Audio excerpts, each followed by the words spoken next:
오늘 소개하는 이야기는 한국을 방문한 미국 여성의 경험으로 그녀는 아시아인에 대한 편견이 매우 강했습니다. 여러분은 편견의 함정을 아시나요? 우리가 개인이나 집단에 대한 선입견이나 고정관념이 생기게 되면 새로운 정보나 경험을 받아들이는 방식에도 영향을 끼칩니다. 그래서 편견에 기반한 판단이 지속되면 오히려 편견을 더욱 강화시키는 악순환이 이어지는데요. 오늘 소개해드릴 사연은 동양인에 대한 편견으로 똘똘 뭉쳐 있었던 미국 여성의 경험담입니다. 그녀는 한국에 오기 전까지 인종으로 사람을 평가하는 편협한 사람이었다고 합니다.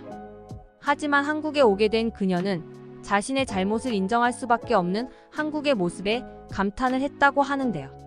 과연 그녀에게는 무슨 일이 있었던 걸까요? 안녕하세요. 저는 미국에서 레스토랑 체인을 운영하고 있는 50대 여성 다이앤 코텍스입니다.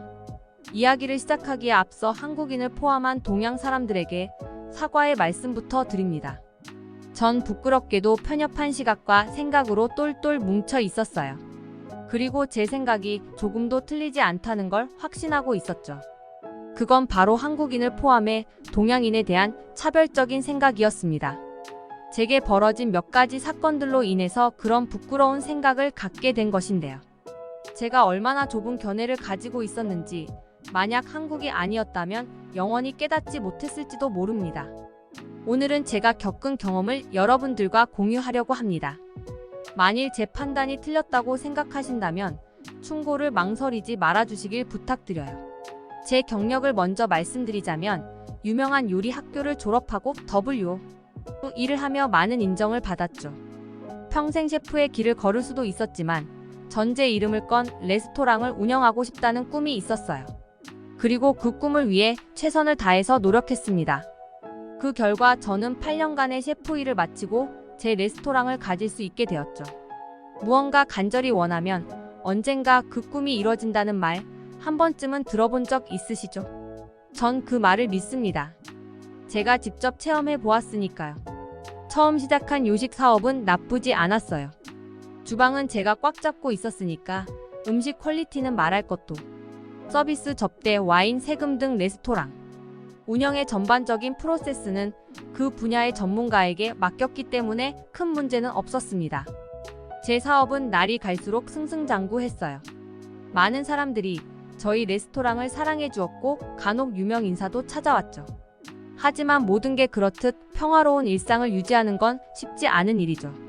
사업을 하다 보면 예상치 못한 일들이 벌어지기도 합니다. 제 레스토랑에 동양인 단체 관광객들이 찾아왔을 땐 F.O. 높은 매출을 올릴 수 있을 거란 생각 때문에 반가웠어요.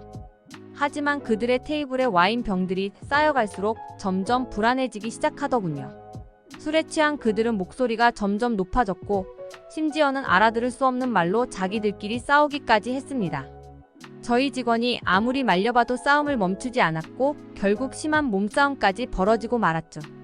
전 그 사태를 어떻게 해서든 막아보려고 했지만 이따 제 힘으로는 역부족이었어요. 결국 레스토랑을 찾은 다른 사람들이 그들을 피해 바깥으로 나가야만 했고 경찰관까지 출동을 해야 했죠.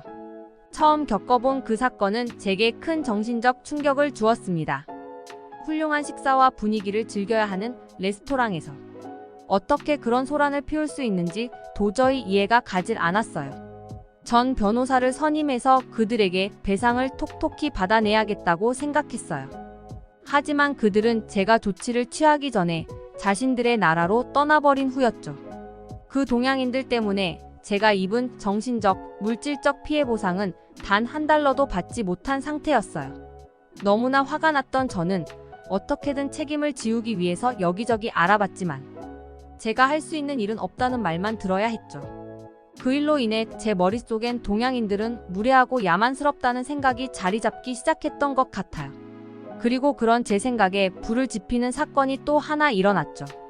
저희 레스토랑은 손님들에게 받은 팁을 따로 모아서 직원들과 공평하게 나누는 시스템이었어요. 고급 레스토랑이었기 때문에 팁의 크기가 적지 않았고 이는 온 직원들의 중요한 수입원 중 하나였죠. 그런데 저희 레스토랑에서 웨이터로 근무하던 동양계 20대 직원이 받은 팁을 팁 박스에 넣지 않고 슬쩍 한 사건이 벌어지고 만 것이었죠. 그 직원의 비양심적 행동은 어느 한 직원 눈에 목격됐고 그의 제보로 탄로가 난 것이었습니다. 하지만 그는 자신의 잘못을 뉘우치지 않았고 오히려 팁은 자신이 받은 것이기 때문에 자신의 것이라는 논리를 펼치더군요. 제가 아무리 그건 회사의 규칙을 위반한 것이라고 말을 해도 그저 고개만 저을 뿐이었어요. 너무 뻔뻔한 태도의 해고를 고민했지만 다른 직원들의 배려로 마지막 기회를 주게 됐죠. 그런데 그 직원이 또 한 번 사고를 치고 만 겁니다. 부모님이 아프다는 핑계로 무단 결근을 했는데 알고 보니 여자친구와 함께 바에서 술을 마시고 있더군요. 무책임한 그의 행동에 크게 실망한 저는 그 직원을 해고해야만 했습니다. 하지만 그는 마지막 떠나는 날에도 악담을 퍼부으며 자신의 가치를 스스로 깎더라고요. 전 동양인들의 무례함에 진절머리가 났어요. 사는 환경 때문인지 아니면 그들의 본성 때문인지는 몰라도 동양인은 교양이나 예절 따위는 조금도 모르는 야만인들 같이 보였죠. 한 번은 이런 일도 있었습니다. 전 몇 년 만에 레스토랑 사업을 확장했고 해산물 메뉴로 채운 뷔페 레스토랑도 열게 됐는데요. 그날은 메인 해산물 메뉴가 랍스타였죠. 그런데 메인 메뉴가 오픈되자마자 갑자기 많은 사람들이 한꺼번에 몰려들었고 레스토랑은 순식간에 아수라장이 되고 만 겁니다. 그들은 마치 한달은 굶은 사람들처럼 자신들의 접시 위에 랍스타를 마구잡이로 쌓기 시작했어요. 그리고 전 그들 모두가 머리 색깔이 검은 동양인이라는 사실에 기겁을 하고 말았죠. 다른 손님들은 거의 난장판이나 다름없는 그들의 야만적 행동에 넋을 놓고 구경만 할 수밖에 없었죠. 아무리 뷔페 메뉴라고는 하지만 최소한의 질서와 양심은 필요한 법이죠. 다른 사람을 생각하지 않고 오로지 자신의 욕심만 채우겠다는 이기적인 행동은 제 인내심을 바닥나게 만들었어요. 전 그날 이후로 저희 레스토랑엔 단체 동양인 관광객들을 받지 않겠다고 선언했어요. 하지만 그 행동이 또 문제가 되는 바람에 전 관리 부서의 조사를 받아야 했고 큰 벌금까지 물어야만 했습니다. 제가 경험한 동양인들은 무례하고 교양도 모르는 주정뱅이 같은 사람들이었습니다.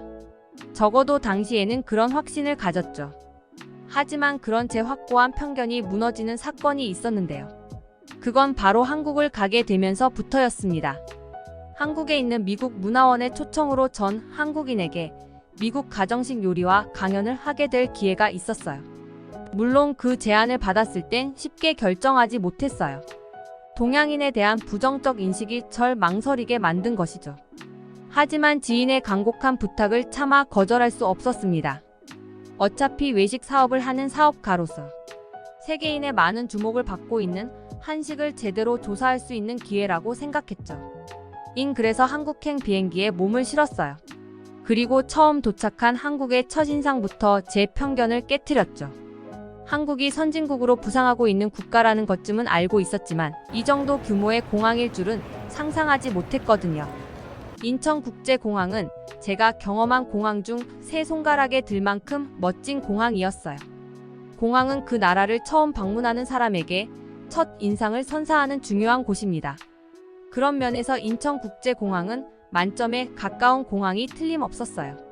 전 문화원에서 준비한 차량을 타고 서울 도심으로 들어가기 시작했습니다. 그런데 갑자기 복통이 몰려오기 시작하더군요. 순간 뭔가 잘못됐다는 생각이 들었어요. 급히 화장실에 가지 못하면 평생 놀림거리가 되고 망신살이 뻗칠 만한 위급한 상황이었죠. 전 운전을 하는 기사님에게 가까운 화장실로 가자고 부탁을 드렸어요. 기사님은 멀지 않은 곳에 쇼핑센터가 있으니 그곳으로 가겠다고 하시더군요. 쇼핑센터에 차가 서자마자 전 쟁걸음으로 화장실 쪽으로 향했습니다. 그런데 그 와중에도 화장실의 청결 상태가 무척 걱정이 되더라고요. 제가 아는 동양인들이라면 화장실을 무척 지저분하게 쓸 것이 뻔했고 전 최악의 기분으로 화장실을 이용해야 할지도 몰랐거든요. 그런데 그 화장실은 마치 잘 관리된 고급 호텔의 화장실처럼 무척 깨끗한 겁니다. 그 덕분에 안심하고 볼 일을 볼 수 있었죠. 하지만 전 화장실이 청결한 이유가 제가 운이 좋았기 때문이라고 생각했어요. 화장실 청소를 한 직후 제가 이용했기 때문이라고 생각한 겁니다. 한국인들은 화장실을 마구잡이로 쓸 것이라는 생각을 버릴 수가 없었거든요. 그런데 제가 화장실에서 화장을 고치는 동안 지켜본 결과 한국인들은 화장실을 특별히 더럽히지 않더라고요. 심지어는 심하게 떠드는 사람도 없었고 모두 자신이 쓴 핸드타월을 쓰레기통에 확실히 버리는 겁니다. 전 고개를 갸웃거리며 쇼핑센터를 나섰어요. 그리고 그곳에서 한국인들의 배려 넘치는 행동들을 몇 가지 보게 됐죠. 그 많은 사람들이 붐비는 곳인데도 누구 하나 질서를 지키지 않은 사람이 보이지 않는 겁니다. 제 눈엔 마치 수천 마리의 소떼들이 규율에 맞춰 움직이는 것처럼 보였어요. 그들은 무거운 쇼핑센터 문을 저를 위해 잡아주기도 했고 에스컬레이터나 엘리베이터에서는 질서 있게 줄을 서서 이용을 하는 겁니다. 제가 아는 동양인들이라면 절대 그럴 리가 없는데도 말이에요. 제 마음속에 한국인은 뭔가 좀 다른 면모가 있는 거란 생각이 싹 트기 시작했죠. 그런 의구심을 마음속에 지닌 채 예정된 스케줄을 소화하게 되었습니다. 문화원에서 많은 청강생들이 제 강연과 음식을 맛보기 위해 기다리고 있었어요. 전 한국인들 앞에서 여성 사업가로 성공할 수 있었던 이유와 행동들을 풀어놓기 시작했습니다.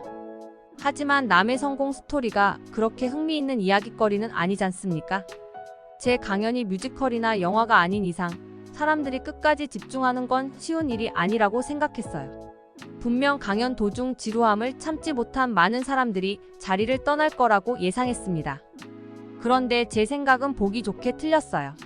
그 많은 한국인들은 제 스토리를 눈을 반짝이며 주의 깊게 들어주었고 때로는 열화와 같은 박수와 호응을 보내주기도 했습니다. 제가 강연을 하는 1시간 30분 동안 단 한 명도 자리를 뜨지 않더라고요.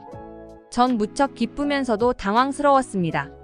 제 이야기를 이렇게 성심성의껏 들어주리라고는 생각지 못했기 때문이에요. 전 한국인들에게 경의와 감사의 마음을 보낼 수밖에 없었습니다. 적어도 무례하고 기본적인 에티켓도 없는 동양인은 그 자리에 없었습니다. 그리고 전 제가 가지고 있던 고정관념에 서서히 금이 가고 있다는 걸 알아차렸죠. 그리고 모든 일정이 끝나고 난 뒤 저를 도와준 문화원 직원들과 스태프들이 다 함께 한식 전문 레스토랑에서 저녁 식사를 하게 되었어요. 그런데 한 직원이 빠른 동작으로 방석을 깔아주더니 제게 앉으라고 하더군요. 그뿐만이 아니었어요. 물을 채운 물잔을 제 앞에 놓아준다거나 숟가락과 젓가락을 공손하게 세팅해 주는 겁니다. 제게 술을 따라줄 때도 두 손으로 따라준다거나 고개를 돌리며 술을 마시는 행동들을 하더라고요. 너무 지나친 배려라고 생각했던 저에게 제 지인은 연장자를 존중하는 한국식 행동이란 설명을 해주었습니다. 한국인들은 나이가 많거나 약한 사람들을 배려하는 행동들이 습관처럼 배어 있다는 것이었죠. 그 말은 제게 작은 충격처럼 다가왔어요. 교양이라고는 조금도 없을 줄 알았던 한국인들에게 그런 특별한 문화가 있을 줄은 꿈에도 몰랐습니다. 그들의 사려 깊은 행동들은 무척 품이 있고 고상하게 생각됐죠. 그들 덕분에 기분 좋게 식사를 마칠 수 있었어요. 호텔로 돌아와서도 많은 생각이 들더군요. 그동안 제가 겪은 사건들만 가지고 동양인 자체를 폄훼하고 비난했던 행동들을 반성하게 됐어요. 전 딱딱하게 굳어버린 제 편견들을 반드시 떼어내야겠다는 생각을 했죠. 이튿날 전 한식에 대한 조사를 하기 위해 미리 알아본 레스토랑을 방문했습니다. 한식의 우수함과 장점들을 파악하고 사업적 영감을 얻기 위해서였어요. 몇 군데의 레스토랑을 경험하면서 가장 흥미로운 메뉴를 찾게 되었습니다. 그 메뉴는 저희 레스토랑의 메인 요리로 올려도 될 만큼 훌륭했어요. 하지만 맛을 보는 것만으로는 그 음식의 실체를 완벽히 파악할 순 없었어요. 그 한식을 꼭 저희 레스토랑 메뉴에 포함시키고 싶었지만 뾰족한 방법이 떠오르지 않았죠. 무턱대고 셰프에게 이 음식을 어떻게 만들었는지 레시피를 알려달라고 한다면 물벼락을 맞을지도 모를 일이었습니다. 그렇다고 그냥 돌아가기엔 너무 아쉽다 생각이 들었죠. 그래서 용기를 내기로 마음을 먹었어요. 전 주방에서 음식을 만드는 셰프에게 솔직히 제가 원하는 것을 말했어요. 미국에서 레스토랑을 운영하고 있는데 당신의 음식을 꼭 가져가고 싶다고 말입니다. 전 그녀가 화를 낼 줄 알았습니다. 그런데 그녀가 고개를 끄덕이며 자신의 레시피를 제 핸드폰에다 보내주는 게 아니겠습니까? 30년 동안 한자리를 지켰다는 그 소중한 음식 레시피를 아무 대가도 없이 건네주다니 셰프라면 이게 얼마나 말도 안 되는 일인지 잘 아실 겁니다. 제겐 정말 놀라운 일이었죠. 하지만 그녀는 레시피를 알려줘도 괜찮겠냐는 제 질문에 이렇게 대답했어요. 좋은 한국 음식을 미국 사람들에게 알리겠다는데 자신이 말릴 이유가 어디 있냐고 말이에요. 전생판 모르는 남에게 자신만의 비법을 아낌없이 내준 그녀에게 존경심까지 느꼈습니다. 그리고 그것이 얼마나 위대한 일인지 누구보다도 제가 잘 알고 있어요. 만약 저였다면 그 한국인 셰프처럼 하지 못했을 겁니다. 그녀 덕분에 전 그 멋진 한국 음식을 미국으로 가져올 수 있었고 몇 개월간의 연구를 통해 저희 레스토랑의 훌륭한 메뉴에 포함시킬 수 있었습니다. 그리고 그 메뉴는 저희 레스토랑을 찾는 손님들의 가장 인기 있는 메뉴가 되었죠. 전 한국을 다녀온 이후 한국인과 동양 사람들에게 엄청난 오해를 하고 있다는 사실을 깨달을 수 있었습니다. 사람들은 흔히 자기가 경험한 것이 모든 진실이라고 착각할 때가 많습니다. 애석하게도 제가 딱 그랬어요. 그 부분에 대해선 깊이 반성하고 있습니다. 제 사연을 들으신 분들 중 저와 같은 편견을 가진 분들은 없을 거라고 믿습니다. 만약 그렇지 않다면 조금이라도 빨리 그 생각을 바꾸길 권합니다. 차별은 그 어떤 곳에서도 그 누구에게도 생겨서는 안 되는 일이니까요. 한국에 오게 된 후 동양인에 대한 편견을 극복할 수 있어서 다행이라는 생각이 드는데요. 아무리 좋지 않은 경험이 있었더라도 우리는 세상을 더 풍요롭게 살 수 있을 것입니다. 앞으로도 이 미국 여성이 한국에서 얻은 귀중한 교훈으로 더 멋지고 아름다운 인생을 살 수 있었으면 좋겠네요. 듣기 주셔서 감사합니다. 오늘의 영상은 이게 전부입니다. 모두가 건강하길 바랍니다.